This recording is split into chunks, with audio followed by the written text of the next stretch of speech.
Newton César, cadê você? Calma lá. Iniciando a gravação. Agora sim, Márcio está gravando a chamada. Vamos nessa. Tudo bem por aí? Tudo em paz aí? Tudo bem também. Bom, vamos lá, né? Mais um episódio de Contatos Insólitos, esse aqui de número 111, e o tema de hoje é ciência, filosofia e espiritualidade. Esses temas são fantásticos, cara. Vamos lá, então. Por que essa temática, né? Então, mais uma vez, né, pensando comigo mesmo. Melhor exercício não há? Oi? Melhor exercício não há? Melhor. Às vezes, não sei se é melhor, não, cara. Às vezes é melhor você fazer esse exercício com outra pessoa, né? Mas muitas vezes eu, né, me deparo com esses pensamentos e eu acho que, assim, existem esses três conceitos, né? Que é ciência, filosofia e espiritualidade.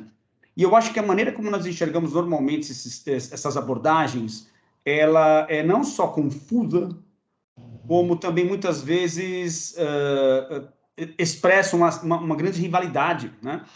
Lógico que não as abordagens por si próprias, porque eu considero elas neutras, mas o uso que nós fazemos delas acaba nos levando a, em primeiro momento, uma grande confusão, né? Um entendimento truncado, muitas vezes faltando pedaços, com julgamentos e com preconceitos.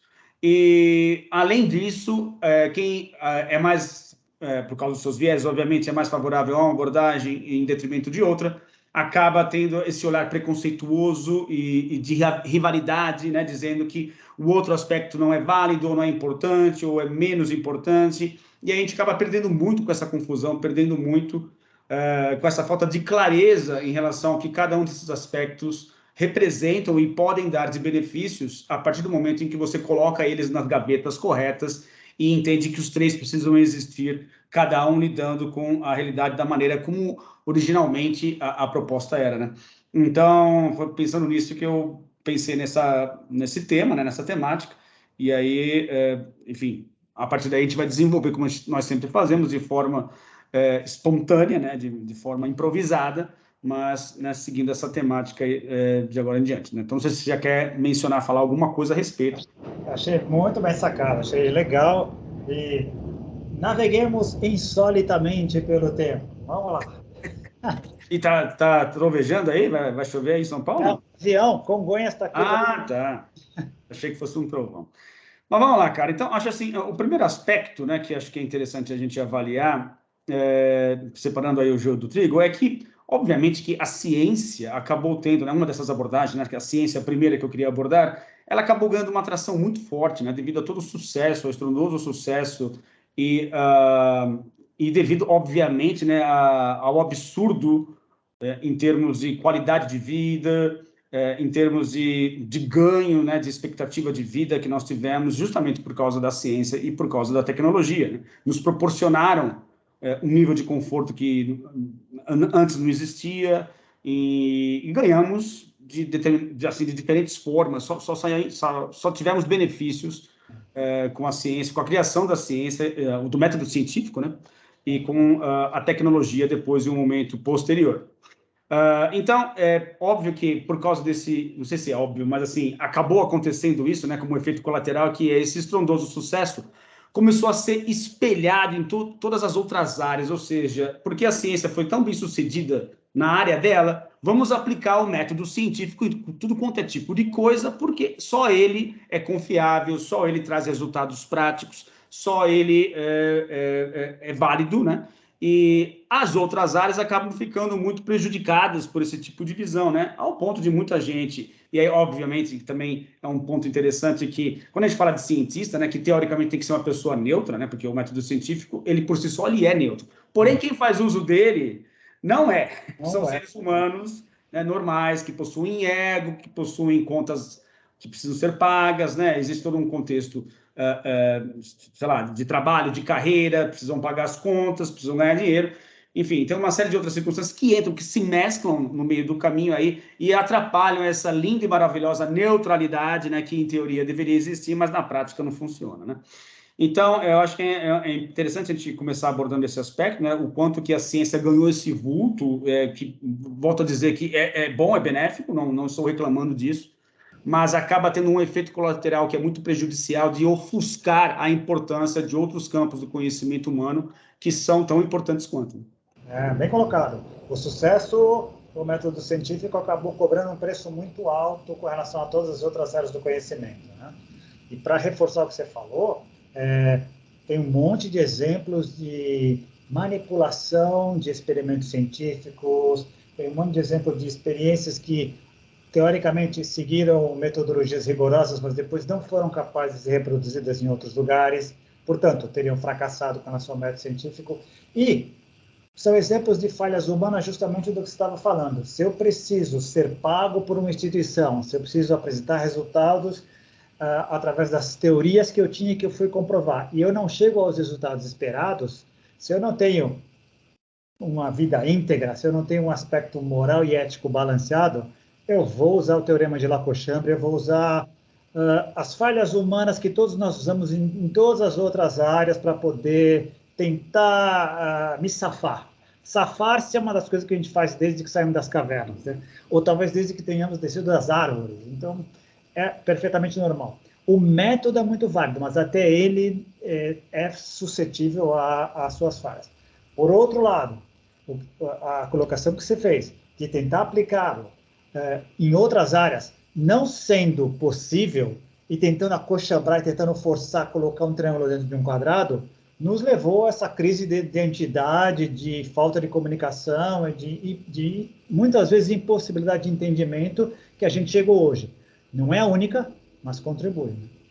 Exatamente. Não concordo, perfeito. Então, acho que a partir daí a gente consegue estabelecer uma linha de raciocínio para abordar os dois outros campos do conhecimento humano, né, que é a filosofia e a espiritualidade, né? É interessante, e aí eu queria fazer um parênteses aqui, como esses dois conceitos também são muito confundidos, né? Dependendo das circunstâncias, as pessoas envolvidas fala-se muito em nome de uma filosofia, quando na verdade seria melhor definido como espiritualidade e vice-versa, né? Então, esse é o primeiro aspecto importante que a gente deveria separar aqui, né? E o outro aspecto é o quanto tem de se preguiça ou falta de habilidade em relação às palavras que fazem com que as pessoas rechassem, né, qualquer intuito de conversa um pouco mais aprofundada que nos leve a um direcionamento, né, que essas duas abordagens possuem, e aí acabam relegando esses dois aspectos ao campo do ridículo ou ao campo de algo sem importância, que não vai dar resultado, uma conversa em vão, etc, etc, né? Então, acho que esse é o primeiro aspecto interessante, porque eu vejo isso na prática, né? Não é teoria, não, eu vejo isso na prática. Quando pinta algum assunto um pouco mais aprofundado, é muito comum esse tipo de reação por parte das pessoas. Não, vamos filosofar, não, vamos parar, isso é filosofia. Ou seja, com esse tom assim de algo que não é importante ou que é viagem na maionese, que não vai levar a lugar nenhum. Impressionante, né? É legal, bem colocado. O que filosofia e tradições espirituais ou religiões teriam em comum seria essa parte subjetiva de um eu que está aqui, em que a ciência não entra, não se mete. E como ela é, por natureza, subjetiva, não se pode aplicar uma razão, uma relação causal, como a gente esperaria que acontecesse com o externo, e demanda diálogo, demanda esforço, demanda admitir que se está errado, demanda reconhecer que talvez o ponto de vista do outro seja um pouco mais abrangente que o meu, ou às vezes tem que reconhecer que eu posso estar completamente equivocado durante toda a minha vida. Às vezes fica mais fácil rechaçar e tentar forçar a barra para esse aspecto. Uma coisa que você falou muitas vezes que eu concordo. Qual é a utilidade disso? Para que serve isso para mim? O que eu ganho com isso? Trazendo sempre para a parte material que acabou reinando, né? Posado como a parte material acabou reinando nos últimos 3 séculos, e agora talvez a gente está percebendo nessa crise de identidade que a gente está vivendo agora, como foi importante e como tem sido relegado nos últimos séculos, né? Exatamente. E acaba tendo uma importância meio utilitarista mesmo, né? De que se não há... Porque eu acho que talvez a força, mais uma vez, das disciplinas exatas, né? Você tem da matemática, você tem o aspecto da engenharia, né? Onde é preciso lidar com um reino material de uma forma prática para obter resultados tangíveis. Isso acabou sobrepondo, né, as outras necessidades e a gente pagou um preço muito alto ao simplesmente jogar para baixo do tapete os outros aspectos, né? Então, é um preço que a gente está pagando muito, infelizmente. Um livro que eu te passei, não sei se você não deve ter tido tempo de ver, que é do Jung, de Alquimia e Psicologia.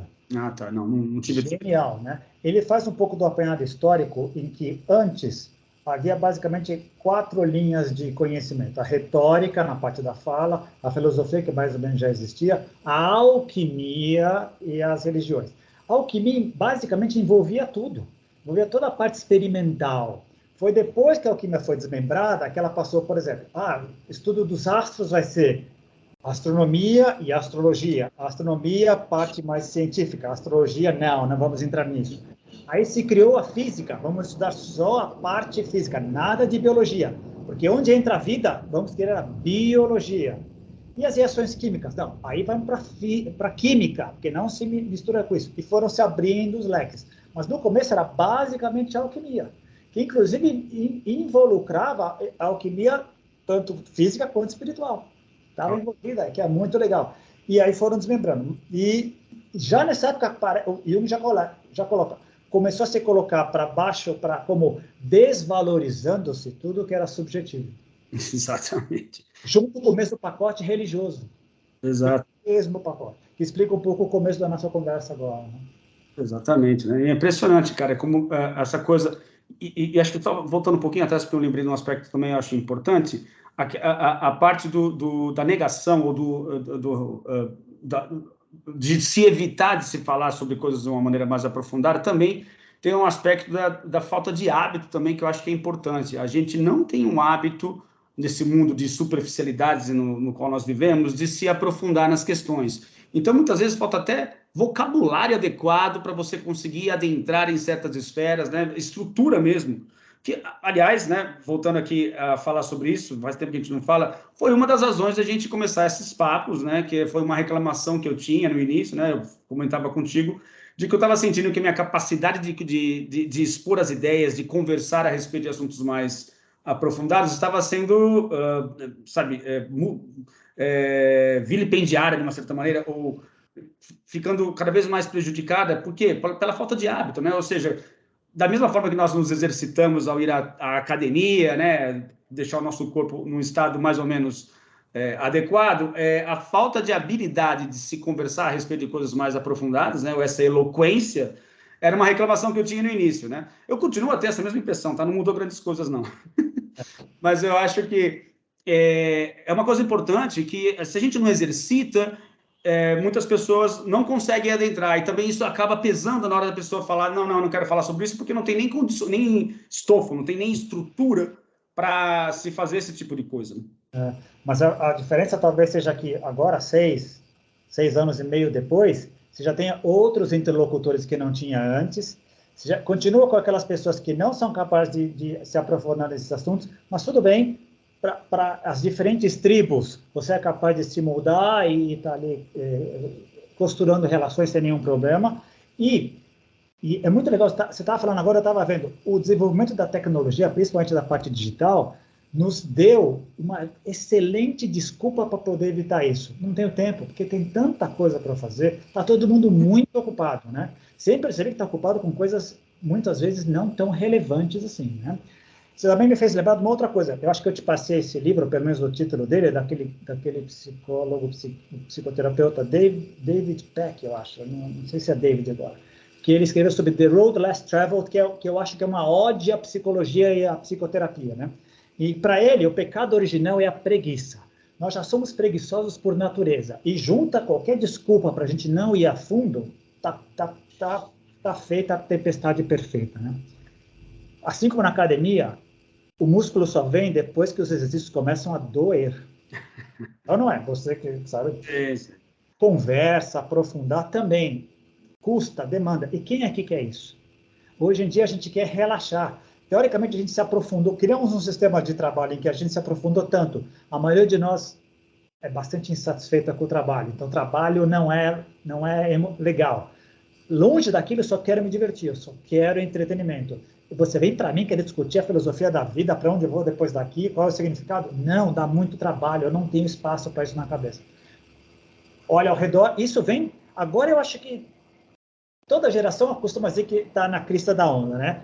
A gente agora vai dizer que, graças às novas tecnologias, estaremos no pico desse fenômeno. Talvez não, talvez as outras gerações tivessem assim. Talvez houvesse mais espaço antes para as pessoas conversarem, porque havia menos canais de televisão, menos divertimento, ou talvez porque fosse mais exigido até da sociedade que a gente fosse capaz de se aprofundar mais.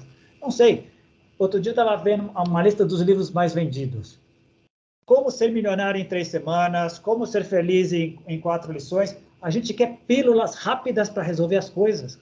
Ninguém fala como ser feliz investindo meia vida em conhecimento, terapia. Ninguém, isso não vende. É verdade.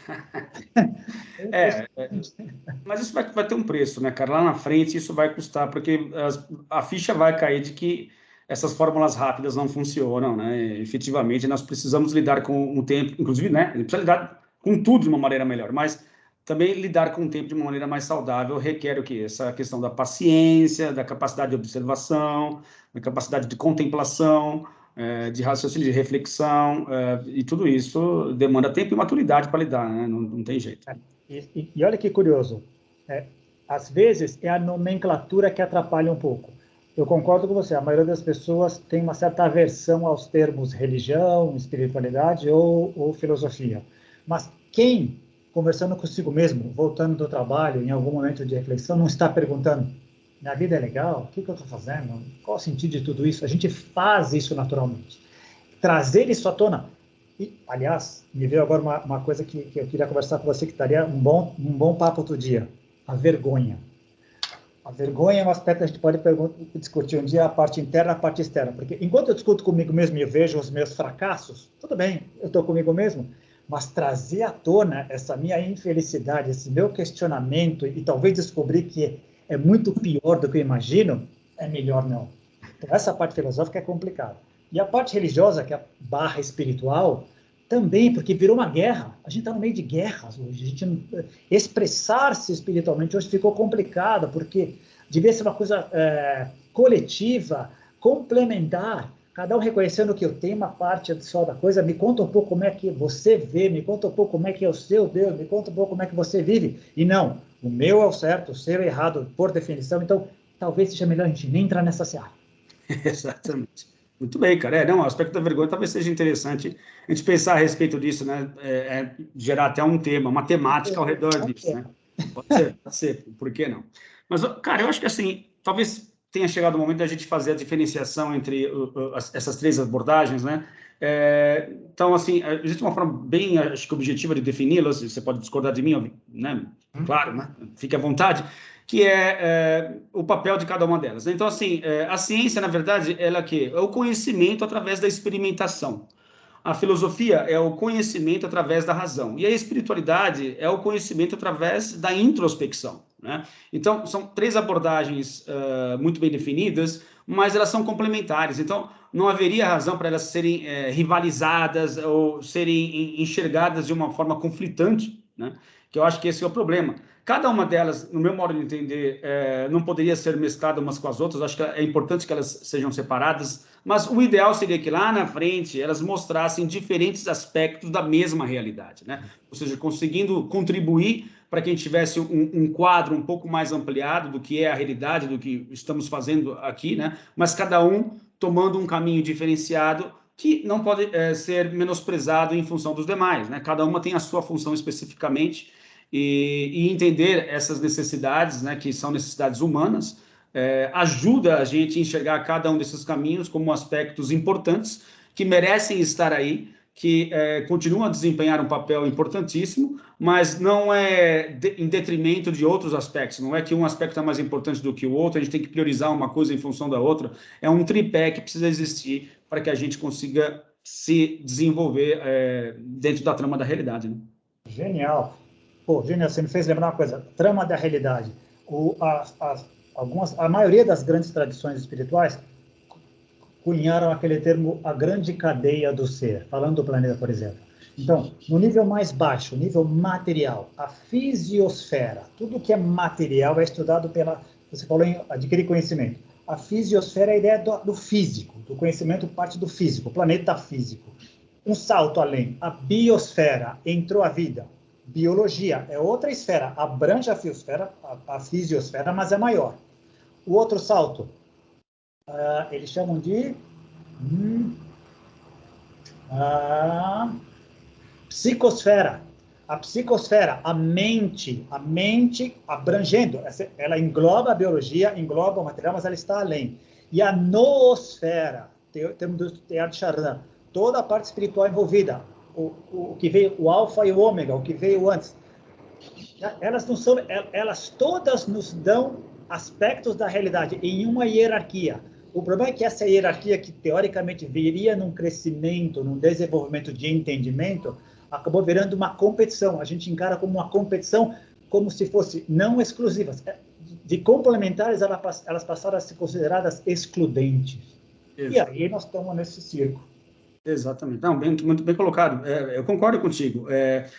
De haver essa hierarquia em termos de camadas que, pelo menos didaticamente, parece nos auxiliar, mas a realidade, na verdade, ela é monista, né? É um pacotão só. E a gente acaba separando justamente para facilitar o entendimento, né? E eu concordo que tem a sua função, é excepcional. Quando as tradições colocaram, a ideia seria essa. Todas essas camadas ainda duais, até o momento que você percebe, legal, acima disso está o não dual, o tal, o profundo. Né? Exatamente.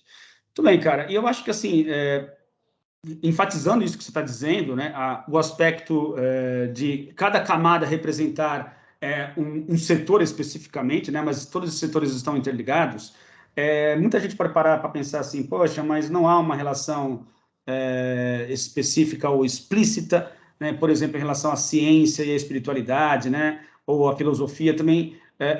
Essas coisas, para mim, ainda estão muito bem separadas, eu não consigo ver essa convergência. Ela já existe, na verdade, né? Se a gente parar para pensar, né, que essas coisas já estão ocorrendo, como, por exemplo, você pega a física quântica, né, a parte teórica, obviamente, e lá atrás, na época do tal da física, que eu lembro muito bem, né, que o Fritjof Capra recebeu assim, inúmeras críticas, né, por estar fazendo essas associações, né, de que haviam forçações de barra em relação a essas correspondências que ele estava estabelecendo entre a física, né, e a parte do taoísmo. Bom, hoje em dia isso só vem sendo reforçado, na verdade, né? Então, me desculpem os críticos ao cara, mas ele foi um dos pioneiros.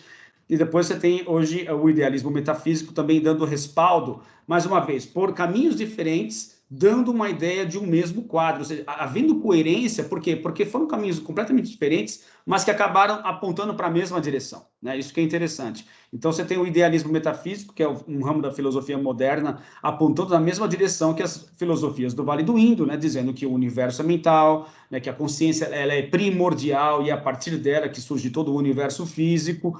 Então, essa convergência já está ocorrendo, embora muita gente prefira não olhar para isso, né? Tudo bem, fazer o quê, né? É do jogo. Mas é uma forma a gente já se preparar para essa questão da convergência e tirar essa ideia de uma rivalidade, né, que traga essa exclusão, mas, na verdade, essa ideia de junção de vários pedaços com a ideia de formar um quadro muito maior, um quebra-cabeças muito mais, faltando menos peças do que aquelas que estavam faltando de início. Muito bem colocado. E a ideia que a gente está falando agora, de novo, ciência, filosofia, espiritualidade e religião, são diferentes perspectivas de se olhar a realidade. De novo, elas não são excludentes, elas são complementares. E, individualmente, elas não dão conta da realidade com R maiúsculo, da realidade não dual. Mas, como perspectivas individuais, são absolutamente legítimas. Absolutamente legítimas, né? O Kel Weber, ele coloca num livro dele chamado o olho da mente, né? Que a ideia é a física, ou a ciência, olha o mundo e a realidade pelo olho do corpo, físico. Olha o corpo. A filosofia olha a realidade pelo olho da mente. E a religiosidade e a espiritualidade olha a realidade pelo olho do espírito. Mas todos transitam o tempo inteiro, todos estão interconectados o tempo inteiro. A gente separa por didatismo. No Vale do Indo, as pessoas já sabiam que a realidade é monista, tal, perfeito, mas tinha um corpo para alimentar, faz parte do jogo, lidar com todas elas. Esse, aliás, esse aspecto, aliás, talvez seja uma das grandes mancadas ou escorregadas que algumas dessas essas perspectivas cometem quando se acham melhores do que outras ou mais exclusivistas que outras. Todas têm que estar bem equilibradas. Não seja espiritualista e não cuide do físico, você não está cuidando do veículo que está te levando a ter essas experiências, está marcando o topo. Não está fazendo as questões filosóficas que levem você a continuar progredindo, está marcando o topo. Não está olhando, é claro que agora é uma figura de linguagem, não está olhando para cima, tentando ver a coisa mais abrangente do ponto de vista intangível, subjetivo, que é a parte interior, está marcando o topo. E a terceira parte é muito interessante, você falou da introspecção, né? Não nos acostumamos a isso. Lembrando que todas as ciências psicológicas, as ciências do homem, que os grandes cientistas odeiam que se use o termo ciências humanas, a psicologia tem 120 anos. É muito recente para uma turma que desceu das árvores há 10 mil. Exatamente. Exatamente. Não, concordo, perfeito, cara. E é interessante esse aspecto já que você mencionou o DDC das árvores, né, cara? Então vamos já emendar uma coisa com a outra. Já vamos fazer o que a mente sempre faz naturalmente, que é a habilidade de associação. Cara, é interessante e irônico até como que a ciência e a espiritualidade, em um primeiro momento, estavam andando juntas, né? E aí, logicamente, aqui vale, né, abrir um parênteses mais uma vez, porque eu vou explicar algo que vai parecer estranho num primeiro momento, mas vou tentar elucidar depois. Que é a nossa capacidade de lidar com a realidade, ela é experimental, né? Ou seja, da mesma maneira que nós descemos das árvores, né, de forma experimental, a gente não sabia o que poderia acontecer, mas muito provavelmente houve uma necessidade inicial de se fazer isso, né? Precisamos descer, precisamos ir procurar outras regiões, outros lugares. A experimentação já começou a ocorrer. Bom, já ocorria na época que você estava nas árvores, né? Experimentando, pulando de galho em galho, procurando alimento, etc. Mas alguma coisa nos fez a descer das árvores, algum impulso nos levou a fazer isso. Então, essa ideia, né, de que a ciência é o conhecimento através da experimentação já estava embutido ali no nosso DNA, já estava ali acontecendo naturalmente, né? E a espiritualidade também, porque você observa nas pinturas das cavernas, né, nas pinturas rupestres, a manifestação ali talvez de uma forma rudimentar de espiritualidade, né? Ou uma forma rudimentar de religião, que obviamente ficou institucionalizado mais para frente. Mas, de qualquer maneira, já estava ali junto, presente, né? Completamente mescladas esses dois aspectos. E hoje, né, parecem umas coisas rivais, assim, não se falam, né? E quando você menciona uma abordagem, né, quem é a favor da outra abordagem não gosta, rechaça, etc. Mas no começo estava ali juntos, né? Filosofia veio depois, em outro momento, quando o intelecto passa a existir, a capacidade, a linguagem surge, aí essa capacidade de raciocínio também acaba aparecendo, né? E também foi fundamental para nós chegarmos onde estamos hoje. Então, mas essas coisas eram muito mais interligadas, né? Como você mesmo mencionou no início, a ideia das universidades, por exemplo, que antigamente, né, você vai aprender um universo de coisas em um lugar só, e depois ficou tudo muito separado por segmento, né? A questão desse determinismo que fez com que a gente, né, se ingressasse em ramos específicos dessa enorme árvore, né? Então a especialização surgiu, mas essas coisas no início estavam muito juntas, né? Bem colocado isso daí. Sabe uma coisa que me veio agora? Talvez a gente não tivesse a capacidade no tempo das cavernas de podermos nos comunicar de maneira decente para poder expressar isso. Mas talvez já existissem questionamentos filosóficos, mas a gente era incapaz. Quando ele está desenhando lá uma presa ou uma caçada, que tipo de questionamento ele poderia estar tendo? De onde viria aquilo, né? Aquilo, porque isso é muito legal. A gente olha hoje e interpreta aquilo tentando se colocar na mente daquele ser. Exato. E não necessariamente. Ele poderia estar pensando, essa é a minha divindade. Ou, esse não, o que isso significa? Ele está colocando lá, para eu não me esquecer, eu quero marcar isso aqui, o que isso será que significa? Então, talvez os três estivessem juntos desde o começo. Foi a nossa capacidade de articulação que veio depois, que nos permitiu desmembrar e talvez fosse até esperado e lógico que acontecesse, porque expressão de perspectivas diferentes que a gente tem e que a gente pode ter mais gosto por uma ou por outra. O problema talvez tenha sido confundir um gosto pessoal com uma maneira única e exclusiva de se filtrar a realidade. A gente sempre vai cair nessa vala. É perigoso, né? Bom, aí nesse sentido, talvez a arte ela tenha surgido antes da linguagem propriamente dita, como uma forma de se expressar, de trazer questões internas para fora, se expressando na forma de desenhos, né? A primeira forma de comunicação, digamos, né? Que é, enfim, assim, super rudimentar, mas estava ali já apresentando. E vem num pacote total. Eu estava vendo outro dia, nós somos um tipo de chimpanzé diferente, né? Hoje nós continuamos, segundo o rapaz que eu estava vendo lá, continuamos 90% chimpanzé e 10% abelha, no sentido de que somos gregários, formamos coletividade, mas continuamos 90% chimpanzé. A diferença é que o cérebro cresceu tanto e foi se desenvolvendo tanto, interpretando a realidade, que, primeiro, precisamos criar comunidades, pequenas comunidades gregárias. As nossas crianças são as mais dependentes que existem no reino animal. Um chimpanzé pequeno, em 3 meses, ele está pronto para subir em árvore. Um bebê depende da mãe um ano inteiro. Um ano inteiro. E ela está... Depois, descemos das árvores, as mães com o bebê ficaram muito vulneráveis. Precisavam estar juntos ali. A biologia foi criando a paixão, o amor, para que a gente pudesse criar núcleos familiares. Então, até nisso, a gente começou a sair um pouco dos primatas. Mas continuamos 90% de chimpanzé, com todos os problemas.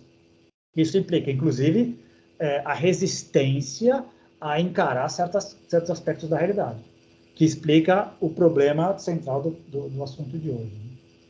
E uma coisa, não, concordo contigo, bem por aí mesmo, né? E assim, a gente vai se complementar, a ideia da complementariedade, ela é interessante, né? Porque mesmo aqui nos nossos papos, a gente tem essa mecânica de um ponto de vista complementar o outro, e essa é a ideia que a gente foi, né? Não foi uma coisa muito bem pensada, mas naturalmente foi surgindo ao longo dos nossos papos, né? De que não é um embate, né? A conversa aqui, ela não é...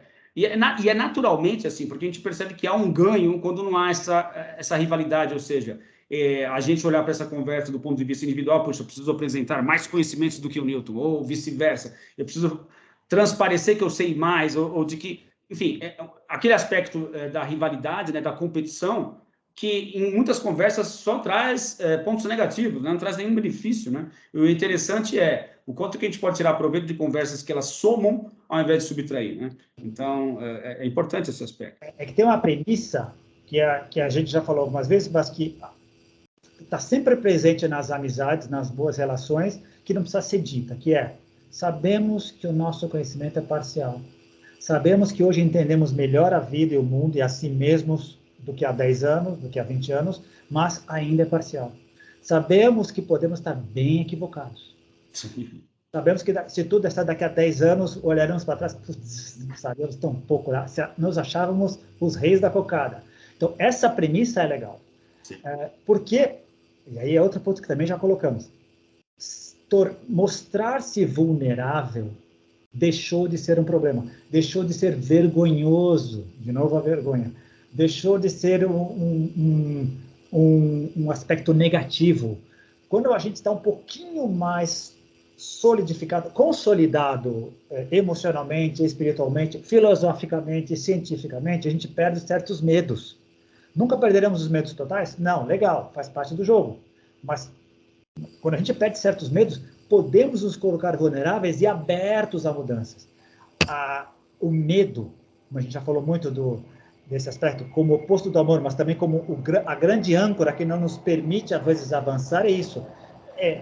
A exposição, é vergonha, é me mostrar vulnerável, a gente sabe das palavras básicas, mas como é difícil para muitas pessoas dizer: desculpe, sim, eu estava errado, pode ser que você tenha razão, não sei, tenho dúvida. Isso é demonstrar vulnerabilidade. Mas infelizmente a gente percebe que esse é um aspecto que demonstra que a nossa sociedade, em geral, ela é muito imatura. A gente vive dentro de uma civilização que é praticamente pré-adolescente. Se não, quiçá até infantil mesmo, né? E aí temos outro aspecto que você vai adorar, porque aí a tua seara é inevitável que todos tenhamos traumas da infância. Ninguém escapa. Trazemos sombras e mais, limitações e condicionamentos. Em 3 áreas, eu estava lendo o livro, não sei se eu te falei do livro que eu li recentemente, Quando o Buda Precisa de Terapia. Não, esse eu não estou sabendo, não. Genial. Que a ideia é: o Buda é o nosso caminho espiritual, bárbaro. Nós estamos aqui, nós podemos galgar e ver o mundo e ver o universo dual perfeito. Mas você pode passar 10 horas meditando, 50 horas fazendo orações, 60 horas com contemplações, mas isso não vai tirar as tuas sombras. Isso não vai limitar as suas repressões. Isso não vai tirar os seus preconceitos. Para você fazer isso, você tem que encarar. A gente desvia, você tem que encarar, você precisa olhar de frente. Isso que vai te ajudar é uma terapia. Exatamente. É um aspecto desse. Então, os Budas precisam de terapia, porque precisa, os dois, é a sacada do cão Weber, são dois aspectos que eu preciso lidar. Mas por que eu estou falando isso? Deixa eu ver. Difícil lembrar. Lembrei. Por que a sociedade não se entende? Porque a gente traz todos esses traumas, nós trazemos, eles não são, a gente não lida com eles. Então eu tenho medo. Às vezes eu não sei por que eu tenho dificuldade em relacionamento com o sexo feminino. Muitas vezes está lá o problema. Às vezes não sei porque eu fico afastado, eu me dou mal socialmente. Está lá um bullying lá atrás. Todos nós trazemos traumas. Não só da infância, às vezes da idade adulta também. Situações que acontecem. E não lidamos com isso. Reprimimos, empurramos para debaixo do tapete. Que seres humanos nós vamos ser? Tipos diferentes de zumbis.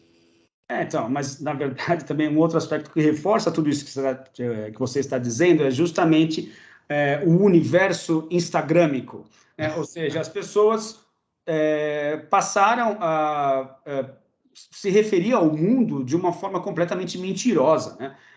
E desonesta, né? Bem desonesta, né? Ou seja, mostrar ao mundo que o meu lado melhor, o meu lado bom, o meu lado com grana, o meu lado equilibrado, o meu lado belo, né? E todos os aspectos negativos foram muito enfiados para baixo do tapete, né? Então, as mídias sociais acabam ajudando muito esse espelhamento desse aspecto imaturo, né? Onde as pessoas que realmente se tiveram a coragem de se parar consigo mesmas e fazem essa comparação, poxa, mas a minha vida é uma droga, e eu estou vendo sempre o fulano, o ciclano e o beltrano nos melhores lugares, felizes, com os melhores parceiros, vivendo a melhor vida, e esse tipo de comparação acaba sendo prejudicial, porque, né, muitas pessoas podem entrar numa depressão ainda mais aprofundada, porque justamente ninguém assume os seus erros, ninguém está expondo os seus problemas, ninguém está expondo as suas sombras, e fica todo mundo nessa ilha da fantasia, né?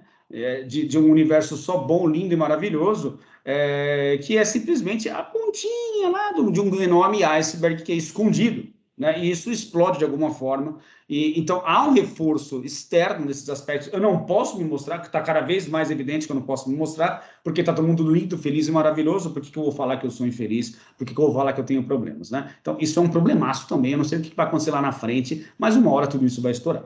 Vai. E, aliás, eu estava te ouvindo agora, eu acho que a comparação com o outro, com os outros, sempre foi um problema, uma fonte de infelicidade absurda. Sempre foi. Acho que era inevitável que isso acontecesse. Mas agora, talvez a gente tenha chegado aí sim, no ponto mais alto da história, em que a gente é capaz de se comparar com milhões de pessoas, e o nível de frustração, de cortisona entrando no sangue o tempo inteiro é fatal. É fatal. É um problema sério. Mas, de novo, só mascara aquele aspecto básico do humano. Todos nós somos bastante problemáticos, todos nós temos aspectos muito delicados para lidar, mas temos que acordar todo dia, temos que ir à vida. E como fazer isso? Como lidar com essa parte que eu não me dou muito bem, não entendo muito bem, porque a introspecção, que é o terceiro aspecto da ideia da religiosidade e da tradição, é olhar para si. Quantos de nós começamos, não gostamos do que estamos vendo, é melhor, e buscamos escapatórias de vários tipos, das drogas legais às ilegais. É do jogo cósmico. Imagine, além disso, ainda tem que lidar com o exterior. Exatamente. Sobreviver, eu preciso lidar com o exterior, eu preciso trabalhar, viver em comunidade. Né? Não é fácil. Se a gente analisar, não é desculpando as pessoas, mas essa carga, isso nos diferencia das outras criaturas. Por termos essa capacidade de autorreflexão, também trouxemos toda essa bagagem aí. Todo aspecto dos arquétipos que a gente já falou, da humanidade, individual, influência familiar, influência genética. Tem coisas que não dá para lutar, não tem como. Né? E da cultura. Nossa, às vezes quanto a cultura, quanto é difícil lidar com o aspecto cultural. Sem dúvida. De novo, nada de jogar de vítima aqui. Todos somos corresponsáveis pela nossa vida. Mas somos os principais responsáveis pela nossa vida. Mas temos que reconhecer que somos bombardeados de dentro para fora, de fora para dentro, o tempo inteiro, desde cedo. E tem um aspecto falando sobre a aculturação, né, que é uma frase que eu acho fantástica, e eu acho que ela é verdade, pela minha experiência, pelo menos, né, de que a maioria de nossas verdades foram adquiridas por contágio cultural. E a gente não se dá conta disso, né? Enfim, aí, até cair essa ficha, demora, né? Demora bastante. E a maioria das nossas verdades não passam de convicções e ideias. Que a gente Exatamente. fato verdadeiro. E aí... A gente toma por verdade, mas na verdade não. Cara, acho que é chegado um momento que a gente pode já fazer uma jornada um pouco mais para o aspecto prático, onde há essa mescla e essa falsa ideia de superioridade de um aspecto sobre os outros, quando você percebe, por exemplo, cientistas virando celebridades, né? Ou gurus virando celebridades, né? E aí a coisa tende a desandar, né? Então, por que eu digo isso? Porque se a gente está dizendo que cada abordagem, né, tanto a ciência quanto a filosofia, quanto a espiritualidade, são abordagens diferenciadas, mas cada um tem o seu tanto a contribuir, que eu acho que é de nível balanceado, é igual para todas, você percebe cientistas avançando no território da filosofia, né, sem entender de filosofia, ou filósofos avançando, sei lá, no território da espiritualidade e assim por diante. Não que isso não possa ser feito, seja proibido, não, acho que não, todo mundo é livre, todo mundo pode embarcar onde queira, né? Enfim, eu também sou a favor disso, né? A gente mesmo aqui faz incursões em campos dentro dos quais a gente não tem, por exemplo, currículo, etc. Mas acreditamos nessa liberdade, né? Nessa capacidade, digamos, até, como posso dizer, ousada demais de adentrar em certos aspectos, mas por quê? Isso é feito de forma amadora, a gente não está aqui, né, como nenhuma bandeira dizendo que esse é o certo, aquilo é errado, nem nada disso. Mas eu acho que há um prejuízo nisso. Então, você percebe alguns cientistas, por exemplo, rechaçando, ridicularizando a espiritualidade, né? Ou certos cientistas achando que podem ser capazes de fazer filosofia, trazendo a ciência para o core da discussão, né? E dizendo que tudo é simplesmente uma consequência, porque somente a ciência é capaz de trazer todas as respostas concretas e definitivas para a realidade, né? Então, você pega pessoas como o Neil deGrasse Tyson, aquele cara famoso, o biólogo inglês lá, Richard Dawkins. Richard Dawkins, por exemplo, sabe, impondo com a sua mente cética, cartesiana, newtoniana, a sua visão de mundo, que prevalece e passa como um rolo compressor por cima de todas as outras ideias, que eu concordo que, em parte, dependendo da situação, talvez há muitas coisas popularmente tomadas como espiritualistas ou filosóficas, elas não têm grandes fundamentos, etc., mas isso passa um rolo compressor por cima de tudo, né? É aquela velha metáfora de jogar a água suja para fora da bacia com trigêmeos dentro. Então, acho que o Dawkins ele padece disso também, né? Acaba sendo complicado você generalizar tanto. Então, eu acho que você acaba invadindo a área de outras. O invadir eu não vejo que é tão problemático, mas você invade com esse ímpeto de destruir mesmo, né? De minimizar, de dizer que o seu ponto de vista é melhor do que o dos outros. E aí, com isso, todo mundo sai perdendo, né? Então, esse é um outro aspecto que eu queria discutir com você, saber o que você acha a respeito disso e como é que a gente poderia desenvolver a partir daí. Muito legal, bem colocado. Antes de mais nada, a tua colocação do começo. Eu acho que a gente faz um papel aqui que faz milhões de pessoas do mundo que a gente explora. A gente é tão ignorante quanto todo mundo. A premissa que eu acho que é legal. Reconhecendo que somos ignorantes e nos arriscamos a explorar. Exato. Sabendo que onde quer que a gente vai chegar vai ser parcial. E se a gente um dia precisar de alguma coisa mais aprofundada, vamos atrás de um especialista que tenha dedicado tempo para isso. Nosso desafio aqui é tentar ser o mais generalista possível, o mais abrangente possível, mas o máximo de pé no chão possível. Acho que é o nosso desafio, né? E a premissa é válida. A rigor, os 3 termos que a gente tem usado aqui, eles são áreas de conhecimento claras, que teoricamente têm limites, mas a gente sabe que no fundo não há limite nenhum. A realidade é não dual. Mas para efeito de perspectivas, a gente usa e é perfeito. O grande problema que eu acho, quando você coloca Dawkins e essa turma toda, é o fundamentalismo. E também do outro lado também vai haver, quando um filósofo diz nada presta a não ser pensar sobre a vida e o mundo em si mesmo. Ou como um religioso ou um líder espiritual vai dizer somente o que interessa é pensar no espírito, o resto é irrelevante. Todas essas visões são fundamentalistas. De onde viria o fundamentalismo? De várias razões. Vamos fazer um brainstorm aqui de algumas razões. Primeiro, olhando abusos na outra área. Porque existe abuso de algumas outras áreas? Existe. Tem gente que, né, caçoa da nossa inteligência, do nosso bom senso, né? Em todas, né? Então, como a reação aos exageros, eu vou lá e tento corrigir. Outra, fundamentalismo no sentido literal. É a minha verdade que funciona, todas as outras estão falsas. Então, eu vou ridicularizá-las. E não será difícil encontrar aspectos que vão furar, porque se eu parto da minha estrutura paradigmática, nenhuma delas vai poder preencher todos os buraquinhos. Então, vai ser muito fácil. Vai ser muito fácil. E um olhar, uma ocultação, um eclipse para todas as questões que a minha visão não é capaz de responder. Está feito o fundamentalismo, está feito as várias razões que tem aí, em todas elas, né? Em todas elas. Então, o problema, eu acho que é sempre esse. Não é a crítica é sempre bem-vinda, porque nos leva aí à frente. Já falei isso aqui algumas vezes, um dos livros do Ken Wilber, fininho, ele chama de Quantum Physics, ele levanta lá 27 físicos, a maioria lá da turma da física quântica, que se restringiam à parte física, sabiam perfeitamente, e desses 27, 20 tinham sua religião, iam para a igreja no domingo, sabiam separar perfeitamente. Einstein mesmo dizia, meu Deus é o Deus do Spinoza, é a natureza. Eu tenho um conceito de Deus aqui diferente. Física é outra coisa. Ela lida com outra área. Essa turma verdadeiramente científica com C maiúsculo sabia lidar. Parece que hoje as pessoas não sabem lidar. Talvez também seja uma repercussão, um desenvolvimento dessa mídia social. Porque você usou um termo logo no começo da sua explanação, que eu acho muito interessante, que é bem recente. Celebridades. Quando essas pessoas são alçadas a um pedestal, tem que justificar a fama, tem que justificar o nome, tem que justificar o investimento, tem que justificar uma série de coisas. E quando eu preciso justificar, eu tendo a exceder limites e respeito e uma série de outras coisas.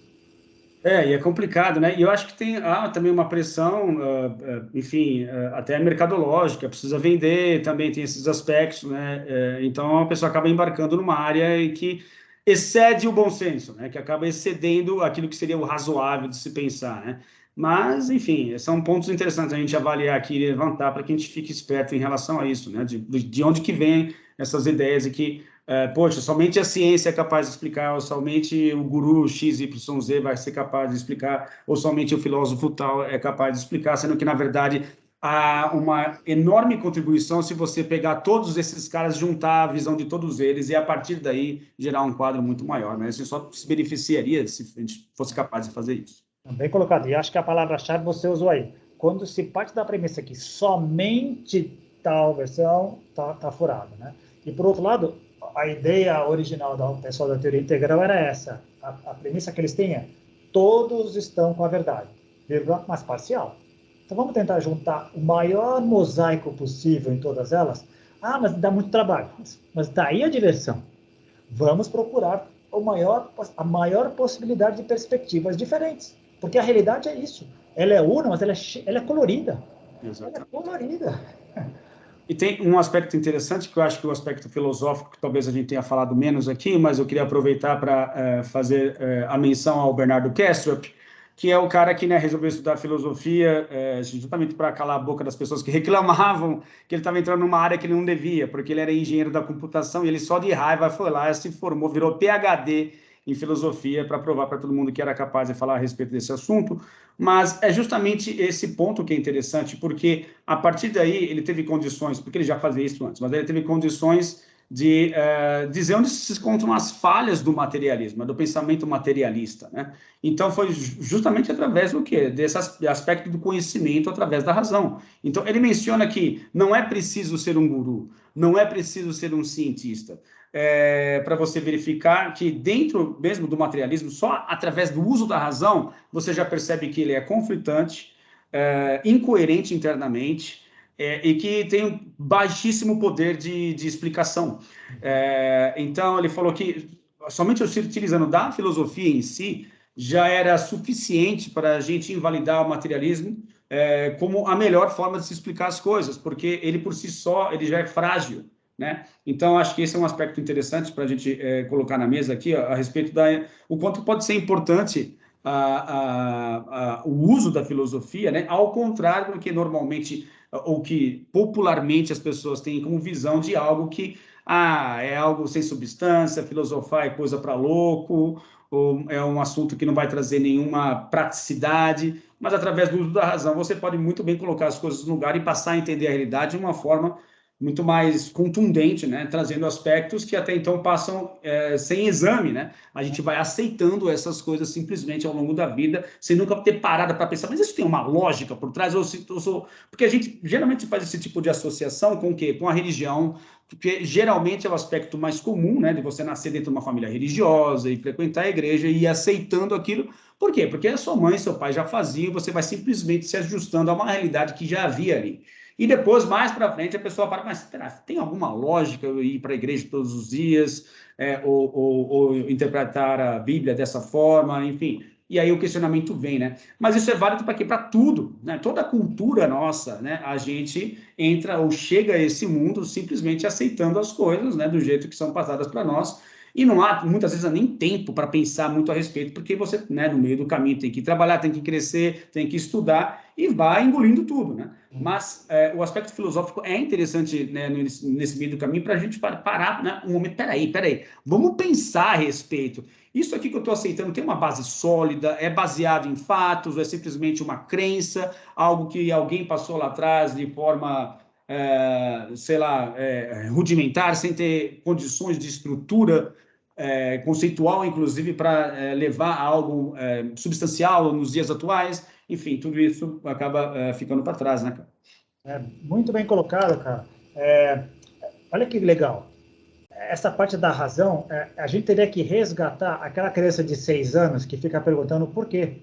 Por que isso? Por que aquilo? Porque é essa ideia que nos leva para frente, né? Que nos fez descer das árvores e criar smartphones, né? É essa a ideia. Sim. Segundo lugar, me veio agora uma ideia te ouvindo, olha que interessante, a razão é a ideia fundamental da filosofia, perguntar os porquês das coisas e ir a fundo. Mas eu acho que as pessoas acabam caindo no arapuca. Elas imaginam a razão tendendo à ciência, entendendo a religiosidade e a espiritualidade. E quando são veículos complementares, mas podem ser separados. É possível fazer questionamentos religiosos, espirituais, racionais. Sim, só que a origem deles vai ser interna. Eu vou direcionar para dentro e não para fora. Mas olha que curioso. As pessoas denegrem uma área, a filosofia, que tem como cerne, como pedra de toque, aquilo que elas valorizam na ciência. Esquece que a origem veio dali. A parte racional veio dali. A ciência, quando a ciência vem no século XVI, os gregos já faziam filosofia lá atrás, já estavam se questionando lá atrás, já tinha isso.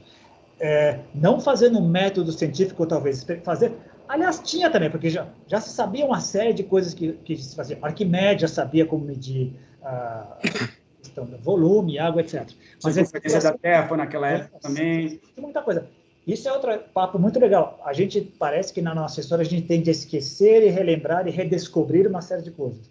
Mas a associação da filosofia como questionamento e denegrir essa esfera do conhecimento, me veio agora uma ideia, talvez. Por que denegrir isso? Porque como esse questionamento ele tem a respostas, talvez, não materiais, mas tem, às vezes, vários tipos de respostas diferentes, dependendo de como você olhe, as pessoas podem dizer, mas espera aí, quem estava certo? Era Nietzsche ou era Descartes? Era Hume ou era fulano? Quando, na realidade, essas são as perguntas erradas. Todas estão certas porque envolvem perspectivas diferentes. O importante é fazer as perguntas. A gente volta, só para completar, de novo a gente volta.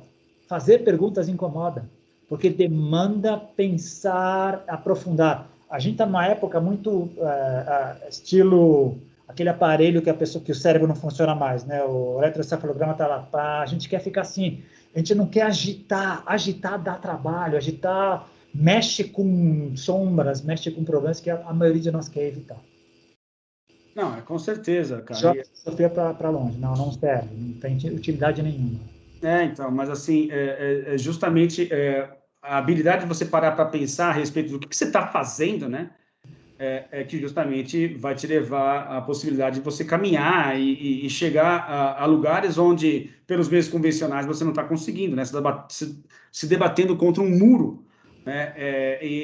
Porque você está fazendo sempre as coisas do mesmo jeito, né?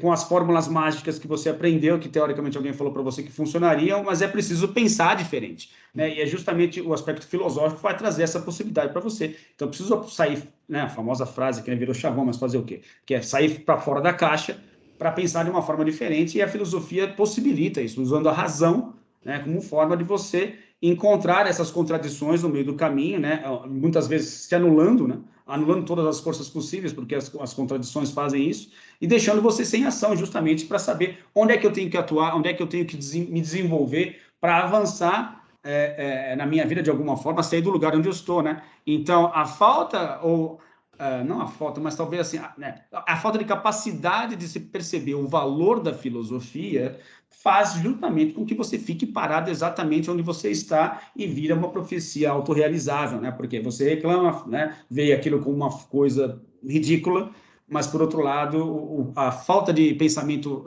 ou de raciocínio ou de razão para enfrentar os seus próprios problemas é que está fazendo você ficar onde você está, né, cara? Então, é um círculo vicioso.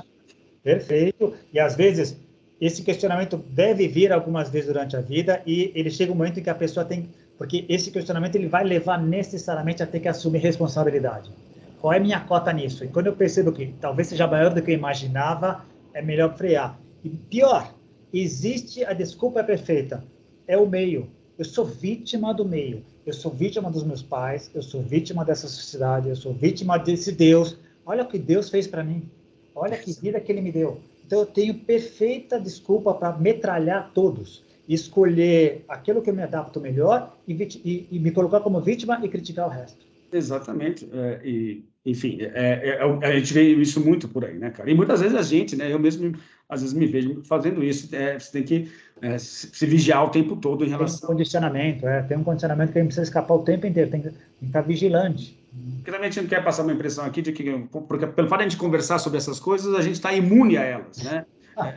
Não, né? A gente fala a respeito disso, mas somos seres humanos também, e muitas vezes a gente cai nessas armadilhas, né? Do jogo, né? Não tem jeito.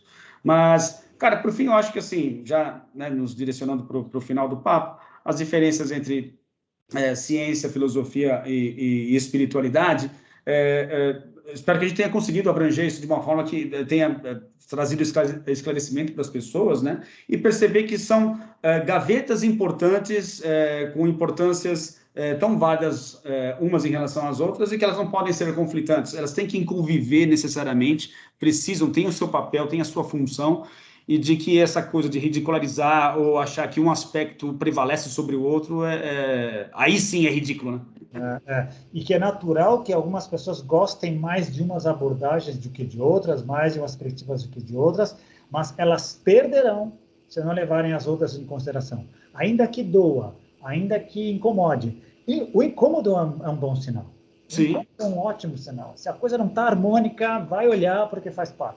Mas a gente já conversou sobre isso, a gente tende a, entre a opção de vitamina, que é preventivo, a gente prefere o analgésico. Eu quero ficar livre da dor. Exato. A dor como sinal de crescimento, não me fale isso, me elimina essa dor rápido. Exato. E conviver com ela e lidar com ela, não é fácil.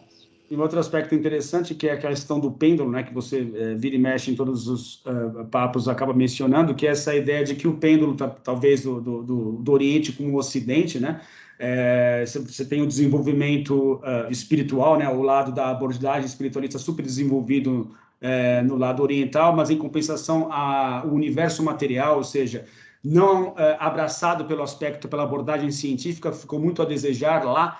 E hoje em dia você vê essa retomada, mas também um pêndulo completamente desequilibrado por muitos indianos renegarem o seu passado, virarem cientistas materialistas, com aquilo que isso traz de pior, né? Renegando todo o passado, toda a sabedoria existente. E o Ocidente é a mesma coisa, né? Dando importância para o universo material, para a questão da ciência e da tecnologia, e renegando, né, completamente o lado espiritual, o lado, né, da meditação, do aspecto introspectivo, da própria filosofia em si.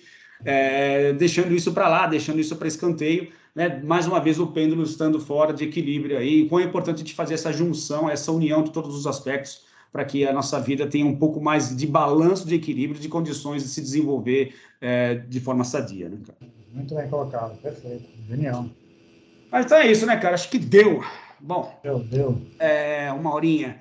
Queria, mais uma vez, agradecer aqui a sua participação sempre muito rica e impecável. Muito obrigado mais uma vez. E também aproveitar e pedir para que as pessoas curtam o nosso canal, divulguem o canal para as outras pessoas, também isso é importante, às vezes o boca a boca ajuda a gente a crescer, né? Curtam o vídeo, façam seus comentários. E é isso aí, cara. Até a semana que vem com mais um episódio de Contatos Insólitos. Um grande abraço. Beleza, Roberto. Até mais. Cara, até mais. Tchau, tchau.